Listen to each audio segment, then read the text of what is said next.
The Niners put a hell of a lot of stress on McCaffrey's body and have nothing to show for it. Got this man body count high, but won't give him a ring. Chase Young, imagine that. You came all the way from Washington to Command, but you end up being a gold digger and ain't getting no precious metal. This was epic. Right guard John Feliciano, the 30-year-old journeyman. Niner fans, bang, bang. Ouch, ouch, friendly fire. Backup Spencer Burford caught a stray. A quick chop is not needed if the guy that was supposed to block him blocks him.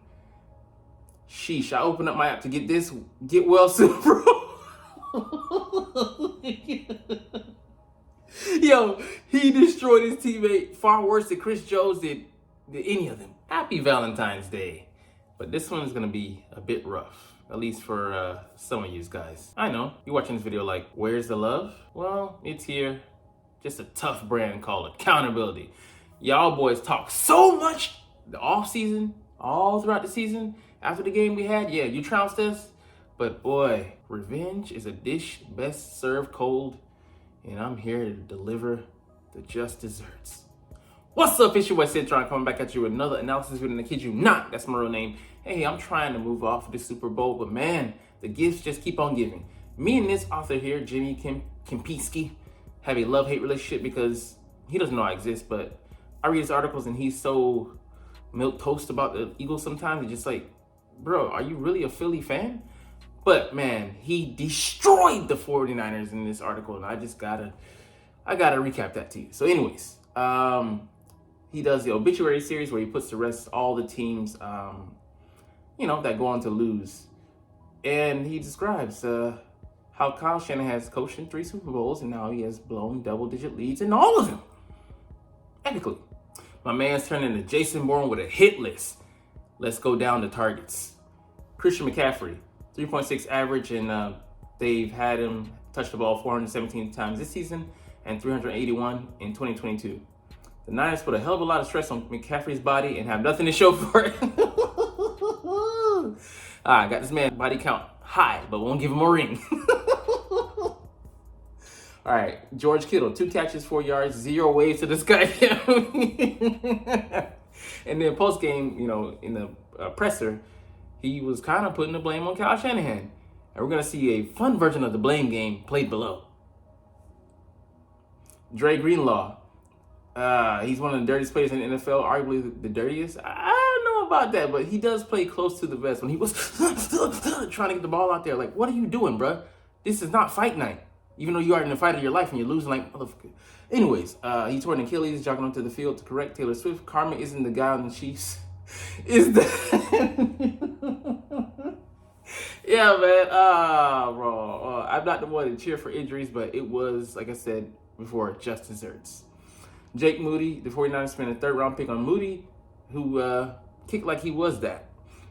Who had a PAT block because the ball trajectory was way too low. That point mattered. It surely did. Oh, man.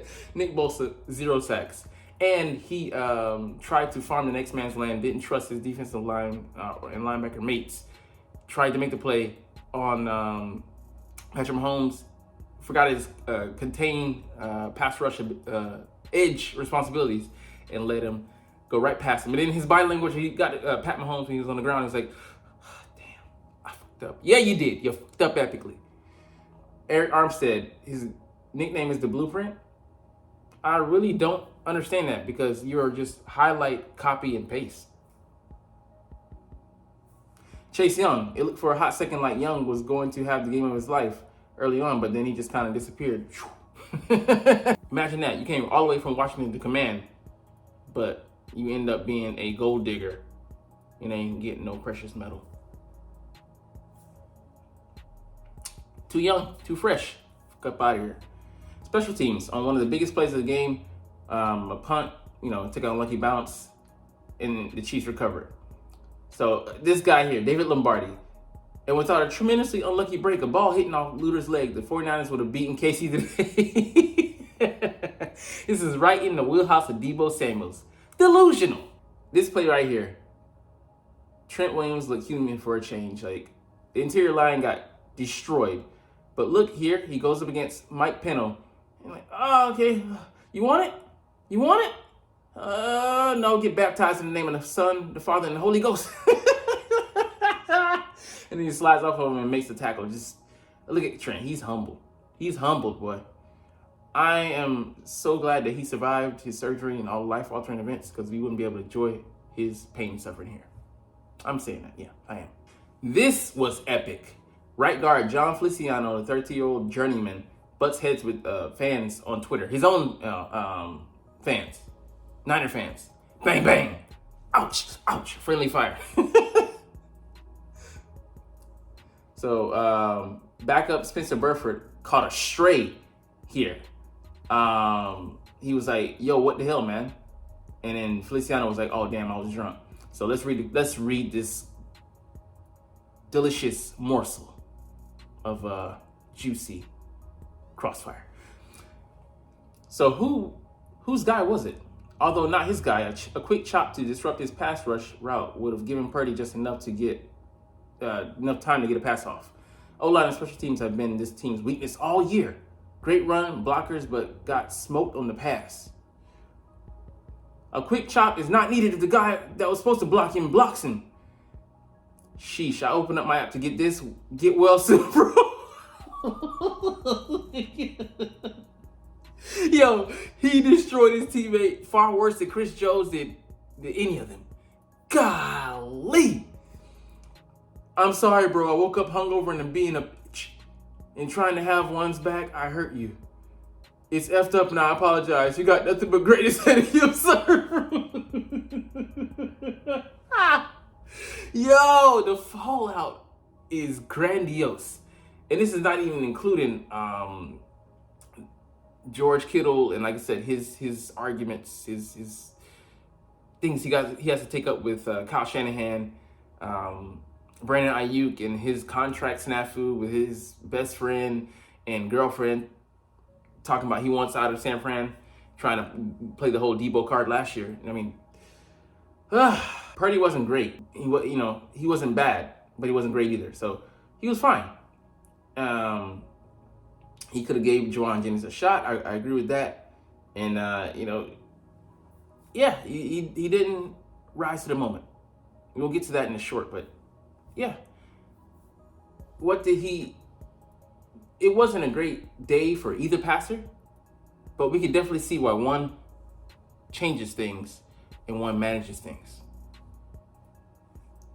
And finally, Deebo Samuels, 3 carries for 8 yards, 11 targets, 3 catches, 33 yards. He just couldn't get open, huh? I mean, look at this play here. And the Chiefs DBs, cornerbacks were lights out. L'Jarius Sneed and Trent McDuffie here, the All-Pro, covering him here. I mean, it's just a beautiful. He knocks that ball away beautifully, and then Deebo, he immediately turns and looks for the ref, looking to whine to try and get the flag. But you talk all that shit, and he's gone. Like, he's been put in witness protection. The FBI have moved him to an unknown location, gone missing on social media.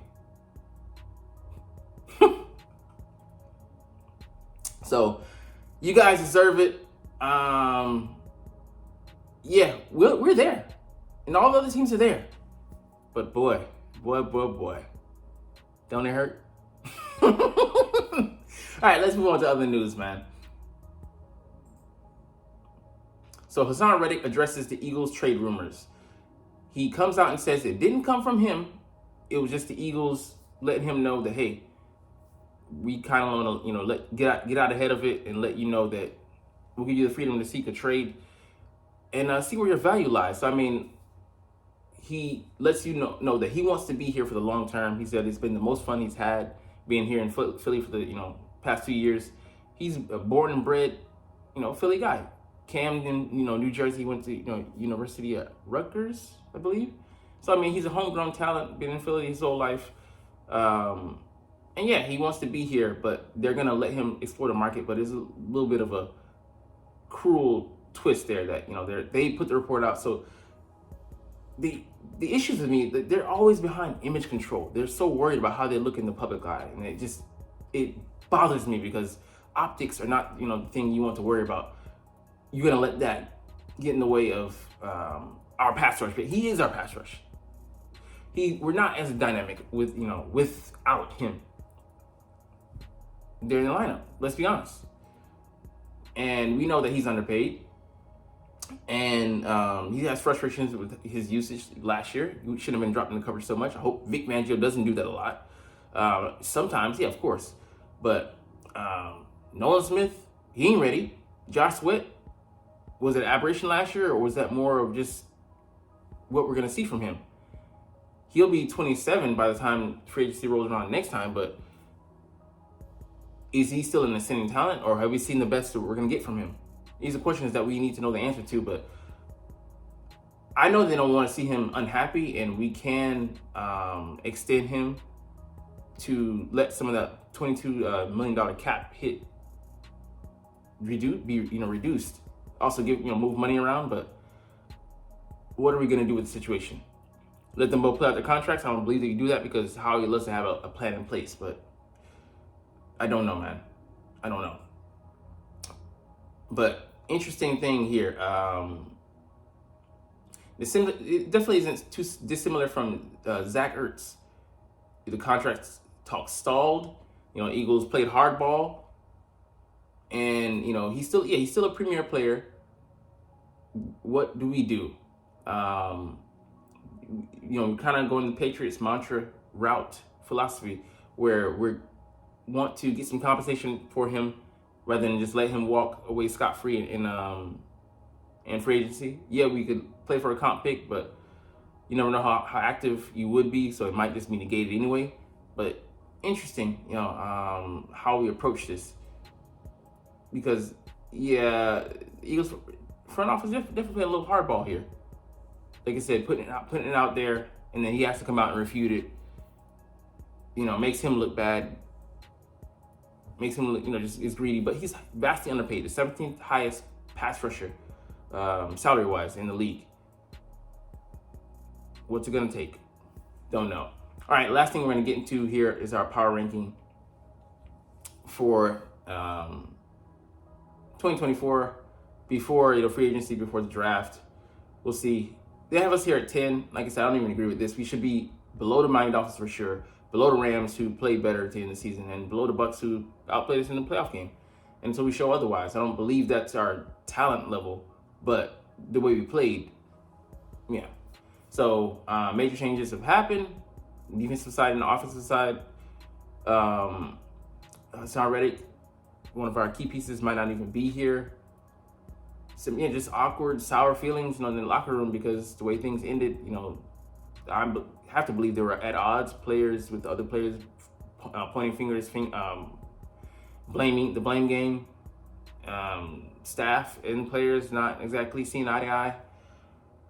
Yeah, split locker room over coaching position moves. I mean, just all around bonkers, nuts.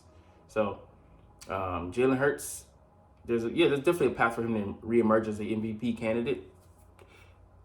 Let the offensive coordinator Kellen Moore cook and stay the fuck out the kitchen, Nick. You just come there and you deliver orders. And worry about the business staying afloat as CEO, right? So defense, what do we do? It's going to be small scale changes, whole scale overhaul. We don't know. Linebacker, safety, they have to address those positions, but how cheap is Howie going to be, or how amenable is he going to be to change? Because we need to make some changes there, and at the very least, secondary, buttress it. At best, bring in some guys to plan for the future. Got two 30-year-old corners, and one of them is obviously cooked. He's a burnt berry. But yeah, Howie never shies away from bold moves. This is his favorite time of the year. He loves to shine in the offseason. Got too much shine last year as a GM moving things, and other GMs didn't like it, and he kind of came back down to earth a little bit. Definitely hurt his pride. But we'll have to see. We have enough cap and some flexibility to make some moves to get into maybe the upper echelon, topper third of the league as far as cap goes. There's room for like a big move and then some mini and then one mid, or a couple mids and some minis. So we'll see how they decide to play things out. But we're gonna end the video here. But you're not even watching though. But it's all good because I love making these videos and I love talking about the Eagles and trashing the 49ers. Anyways, like I said, we're gonna get up out of here, chunk the deuces. But as always, it's fly Eagles fly, and let's motherfucking go. Like, comment, share, and subscribe if you like. Thanks for watching. Check me out at Cintron, Cintron Anime, Cintron Life, or Cintron Laughs, or other social media.